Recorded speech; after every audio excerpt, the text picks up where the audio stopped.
Meet John Doe is a 1941 American comedy-drama film directed and produced by Frank Capra and starring Gary Cooper and Barbara Stanwyck. The film is about a grassroots political campaign created unwittingly by a newspaper columnist with the involvement of a hired homeless man and pursued by the paper's wealthy owner. It became a box office hit and was nominated for an Academy Award for Best Story. It was ranked number 49 in EFI's 100 Years.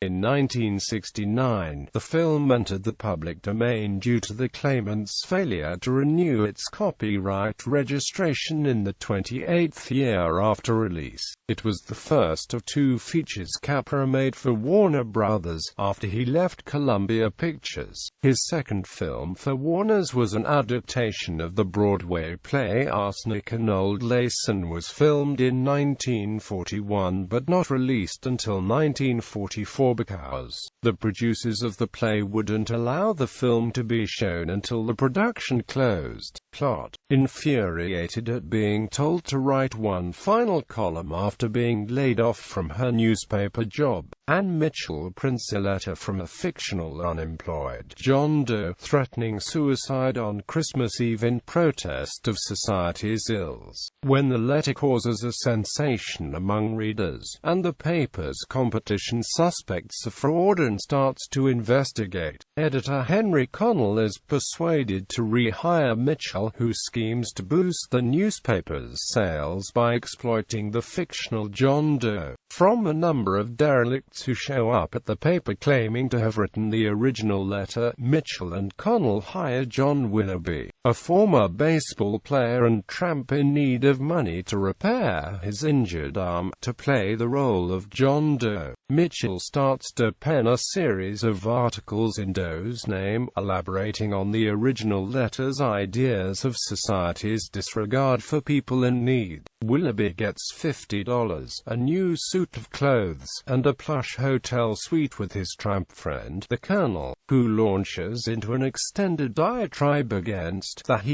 lots of heels who incessantly focus on getting money from others. Proposing to take Doe national via the radio, Mitchell is given $100 a week by the newspaper's publisher, D.B. Norton, to write radio speeches for Willoughby. Meanwhile, Willoughby is offered a $5,000 bribe from a rival newspaper to admit the whole thing was a publicity stunt, but ultimately turns it down and delivers the speech Mitchell has written for him instead. Afterward, feeling conflicted, he runs away, riding the rails with the Colonel until they reach Millsville. John Doe is recognized at a diner and brought to City Hall, where he's met by Bert Hansen, who explains how he was inspired by Doe's words to start a John Doe Club with his neighbors. The John Doe philosophy spreads across the country, developing into a broad grassroots movement whose simple slogan is "Be a Better Neighbor." However, Norton secretly plans to channel support for Doe into support for his own national political ambitions. When a John Doe rally is scheduled, with John Doe clubs from throughout the country in attendance, Norton instructs Mitchell to write a speech for Willoughby in which he announces the foundation of a new political party and endorses Norton as its presidential candidate. On the night of the rally, Willoughby, who has come to believe in the John Doe philosophy himself, learns of Norton's treachery from a drunken Connell. He denounces Norton and tries to expose the plot at the rally, but Norton speaks first, exposing Doe as a fake and claiming to have been deceived, like everyone else, by the staff of the newspaper. Despondent at letting his now angry followers down, Willoughby plans to commit suicide by jumping from the roof of the City Hall on Christmas Eve, as indicated in the original John Doe letter. Mitchell, who has fallen in love with Willoughby, desperately tries to talk him out of jumping, and Hansen and his neighbors tell him of the plan to restart their John Doe Club. Convinced not to kill himself, Willoughby leaves, carrying a fainted Mitchell in his arms, and Connell turns to Norton and says, "There you are, Norton. The people Try and Lick That. Cast. Production. The film was screenwriter Robert Riskin's last collaboration with Capra. The screenplay was derived from a 1939 film treatment titled The Life and Death of John Doe, written by Richard Connell and Robert Presnell, who would go on to be the recipients of the film's sole Academy Award nomination for Best Original Story. The treatment was based upon Connell's 1922 Century magazine story titled A Reputation. Gary Cooper was always Frank Capra's first choice to play John Doe.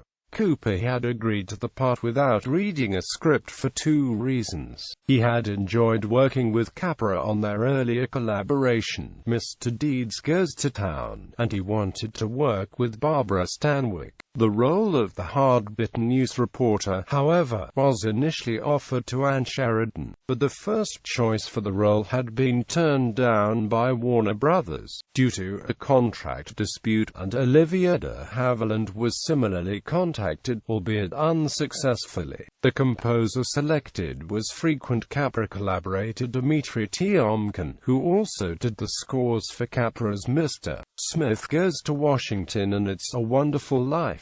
He later won 2 music Oscars for the non-Capra film High Noon. Reception. Bosley Crowther, the film critic for the New York Times, noted that John Willoughby was just the latest of the everyman that Frank Capra had portrayed in earlier films. Crowther wrote, with an excellent script by Mr. Riskin, overwritten in many spots. It is true, Mr. Capra has produced a film which is eloquent with affection for gentle people, for the plain, unimpressive little people who want reassurance and faith. Many of his camera devices are magnificent in the scope of the suggestion, and always he tells his story well, with his customary expert spacing of comedy and serious drama.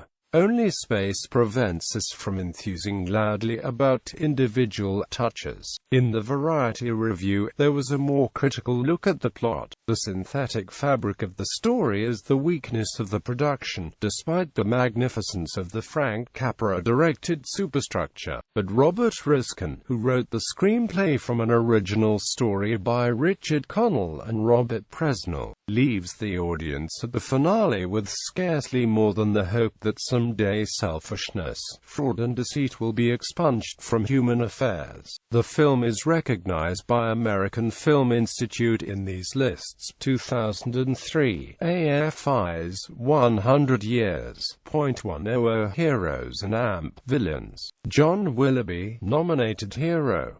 2006, AFI's 100 Years, .100 Cheers number 49.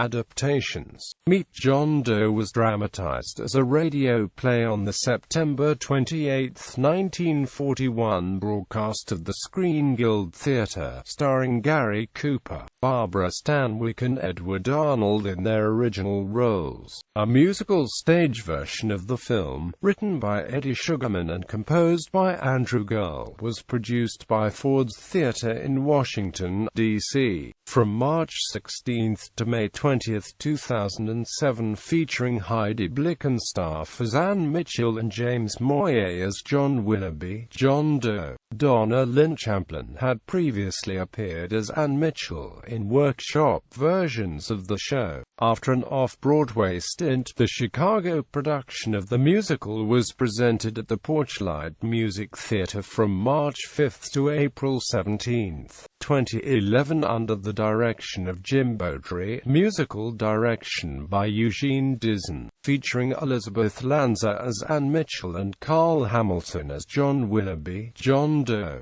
garnering a Jeff Award nomination for actress in a principal role, musical for Elizabeth Lanza. Due to this production, R&AMP Theatricals has licensed the show for future productions. A Bollywood remake, Main Azad Hoon, was released in 1989, starring Amitabh Bachchan. restoration and home video status.